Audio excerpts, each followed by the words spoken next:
Isinailalim na sa state of calamity nitong Miyerkules ang lalawigan ng Camarines Norte matapos ang pananalasa ni Super Typhoon Uwan nitong Linggo, Nobyembre 10. Ayon kay Sara Aviado, Public Information Officer ng Camarines Norte, hindi may pagkakaila na malaki ang iniwang pinsala ni Uwan sa kanilang lalawigan. Katunayan aniya, hanggang sa ngayon ay marami pa rin sa kanilang lugar ang walang kuryente dahil sa mga natumbang poste at punong kahoy. Wala rin na maayos sa supply ng tubig na pangunahin nilang pangangailangan. Dagdag pa niya, bukod sa pagkain, marami rin ang nangangailangan ng damit at iba pang pangunahing gamit sa bahay. Marami kasi sa mga residente ay nawalan din ng tahanan at kabuhayan. Nagpapasalamat lang po namin ay nasa 44,000 ang lumikas na mga kababayan namin. Kaya po walang casualty na naitala.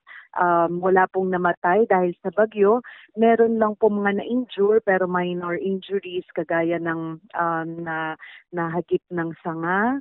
Mga ganun lang po yung cases pero hindi po mga serious injuries. Sa ngayon, nakauwi na ang karamihan sa mga inilikas na pamilya pero may iba pa rin nananatili sa evacuation centers dahil sa kawalan ng tirahan. Nakapagsagawa na rin ng relief at clearing operations ang lalawigan sa ilang mga barangay. Ngunit marami din aniya ang hindi pa rin naabutan ng tulong lalo na sa mga island barangay. National roads muna pero sa ngayon po yung mga interior roads ay medyo marami pa pong kailangang ayusin din.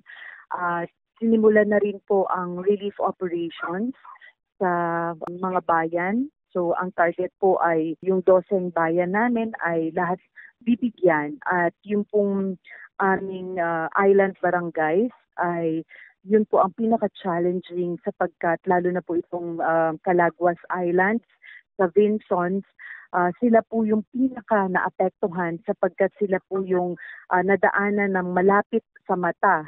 Kaugnay nito, hiling ng lalawigan na maalalayan sila sa suliraning iniwan ng bagyong Uwan.